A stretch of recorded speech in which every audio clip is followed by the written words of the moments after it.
नमस्कार मित्रों और मेरे प्रिय छात्रों, आज ही 7वां पाठ गणित का संयुक्त स्तंभालेख।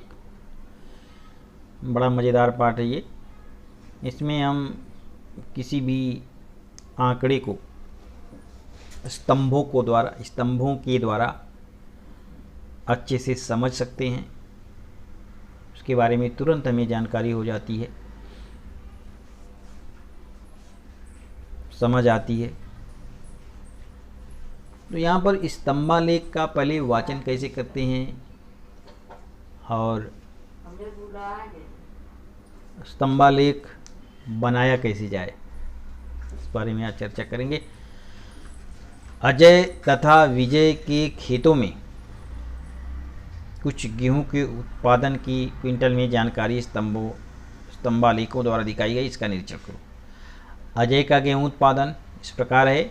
इस वर्ष में 2011, 2012, 2013, 2014 और उत्पादन क्विंटल में इस वाई अक्ष पे है। यहाँ देखो, ऊपर से नीचे जो बाईं तरफ गया हुआ है वो वाई अक्ष, और नीचे से दाएं से दाएं तरफ जो रेखा खींची गई है वो यक्ष अक्ष है।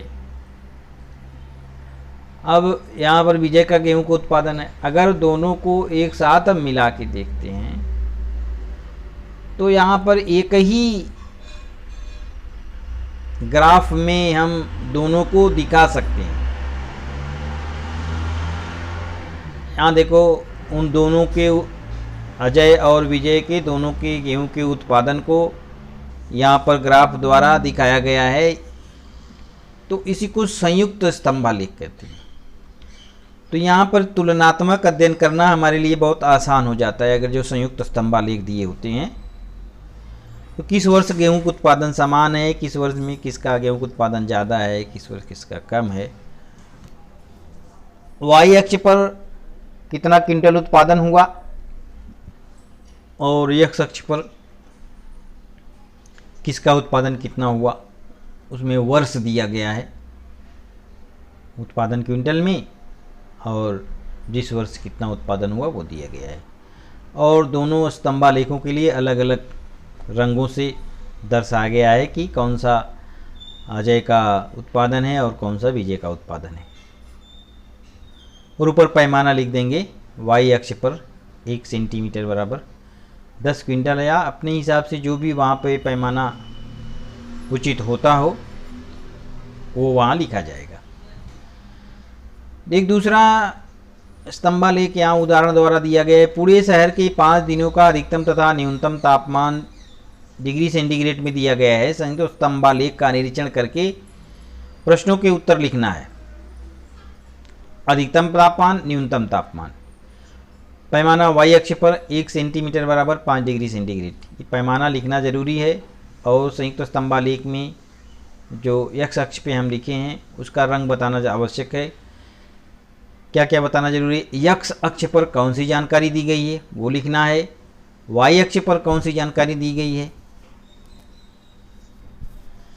कौन से दिन का तापमान अधिक है, कौन से दिन का तापमान न्यूनतम है, गुरुवार के अधिकतम और न्यूनतम तापमान में कितना अंतर है, कौन से दिन अधिकतम और न्यूनतम तापमान का अंतर सबसे अधिक है। यह हम स्तंभालेख द्वारा देख सकते हैं। ज्वाइंट बार पैराग्राफ यानी संयुक्त स्तंभालेख खींचना। अब संयुक्त स्तंभालेख खींचना है। एक उदाहरण द्वारा हम तुम्हें समझाते हैं। किसी विद्यालय के लड़कों एवं लड़कियों की संख्या दी गई। इस जानकारी के आधार पर संयुक्त स्तंभालेख खींचो। इसके लिए संयुक्त स्तंभालेख खींचने के लिए तुम्हारे पास ग्राफ की कॉपी होना आवश्यक है। और यह कार्य पेंसिल के द्वारा, ग्राफ खींचने का कार्य पेन से नहीं करना है, पेंसिल से करना है। ऊपर जो पैमाना लिखा गया है वो पैमाना भी पेंसिल से लिखो। माने ग्राफ वाले पेपर पे जो कुछ भी काम करोगे सारा काम पेंसिल से करना है। और उसके दाहिनी तरफ जो लाइनें खींची वाली है, ये जो तुम्हारा प्रश्न है वो पूरा पेन से लिखना है। इतना ध्यान रखो। ग्राफ वाला पेपर वहाँ पे पेन का उपयोग नहीं करना है। अब हम शुरू करते हैं अपना ग्राफ कैसे बनाना है। किसी विद्यालय के लड़कों एवं लड़कियों की संख्या दी गई है। इस जानकारी के आधार पर संयुक्त स्तंभालेख खींचो। कक्षा पाँचवीं में 52 लड़के 57 लड़कियां, कक्षा छठी 68 लड़के 63 लड़कियां, 7वीं 8वीं 9वीं और 10वीं के लड़के और लड़कियों की संख्या दी गई है। इस आधार पर हमें संयुक्त स्तंभालेख खींचना है। उसका प्रथम सोपान है आलेख कागज, यानी जो ग्राफ पेपर है हमारा, उस पर x अक्ष तथा y अक्ष दो बिंदु दर्शाना है।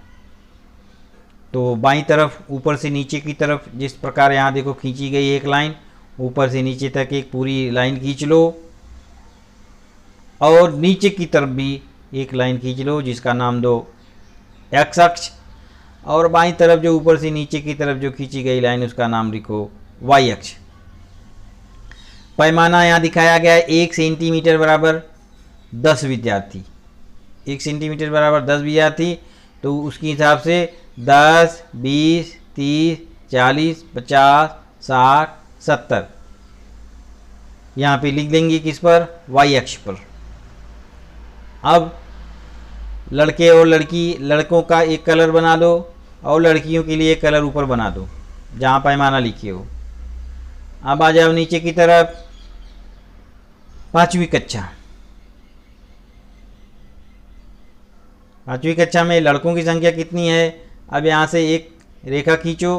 लड़कों की संख्या 5वीं कक्षा में 52, तो 50 यहाँ लिखा हुआ है y अक्ष पर, वहाँ से दो खाने और ऊपर जाओ, और 5वीं में ही लड़कियों की संख्या 57 है, तो 50 के बाद 7 खाने ऊपर जाओ और वहाँ से इस तरह से ये लाइनें खींचकर उसको अलग अलग रंग दे दो। तो हो गया 5वीं में लड़के और लड़कियों की संख्या। इसी प्रकार से 6ठी 7वीं 8वीं और 9वीं 10वीं के। दूसरा उसका सोपान है दो संयुक्त स्तंभालेखों के अंतर को समान रखकर x अक्ष पर कक्षा को दिखाओ। x अक्ष पर समान अंतर पर, यहाँ देखो 5वीं समान अंतर पर 6वीं रखा गया है, फिर समान अंतर पर 7वीं, फिर वैसे ही 8वीं 9वीं और 10वीं, ये समान अंतर पर कक्षाएं रखी गई हैं। y अक्ष पर पैमाना निश्चित करो। मैं पहले बता चुका हूँ, पैमाना 1 सेंटीमीटर बराबर 10 विद्यार्थी, जैसे 1 इकाई बराबर 10 लड़के लड़कियाँ। y अक्ष पर लड़कों एवं लड़कियों की संख्या दर्शाओ। y अक्ष पर दिए गए पैमाना के अनुसार प्रत्येक कक्षा के लड़कों एवं लड़कियों की संख्या दर्शाने वाले स्तंभों की ऊंचाई निश्चित करो। दोनों ही स्तंभों को अलग अलग रंगों से दर्शाओ। अब इतना करने के बाद तुम्हें क्या समझा होगा, संयुक्त स्तंभालेख में सभी स्तंभों की चौड़ाई समान होनी चाहिए। विद्यार्थी क्या गलती करते हैं, किसी स्तंभ की चौड़ाई ज़्यादा कर देते हैं और किसी स्तंभ की चौड़ाई पतला कर देते हैं, तो वो ठीक नहीं होता। क्रमिक संयुक्त स्तंभालेखों के बीच की दूरी भी समान होनी चाहिए। जैसे 5वीं का स्तंभालेख बना और 7वीं का स्तंभालेख, तो उन दोनों और 7वीं और 8वीं का स्तंभालेख, तो जितने भी स्तंभ बन रहे हैं स्तंभों के बीच की दूरी समान होनी चाहिए। संयुक्त स्तंभालेख का उपयोग तुलनात्मक अध्ययन के लिए किया जाता है। यहाँ पर अन्य प्रकार के आलेख दिए गए हैं, इसको बोलते हैं आयतालेख, ये है रेखालेख, ये है वृत्तालेख। तो इस आधार पर तुम्हें प्रश्न संग्रह 31 के प्रश्न करने हैं। उदाहरण के द्वारा मैं बता दूं, तुम्हें नूतन विद्यालय और भारत विद्यालय जो विद्यालय हैं, इनको पहले दाहिने पेज पर तुम्हें ये पूरा प्रश्न लिख लेना है दाहिने पेज पे पेन के द्वारा, और बाएं पेज पर जो तुम्हारा ग्राफ है उस पर y अक्ष और x अक्ष बनाओ। y अक्ष पर पेड़ों की संख्या लिखना है, पेड़ों की संख्या, और नीचे x अक्ष पर बादाम और निश्चित दूरी पर करंज, और उसी प्रकार नीम, अशोक, गुलमोहर नीचे की x अक्ष पर लिखना है, और y अक्ष पर हमें पेड़ों की संख्या बतानी है।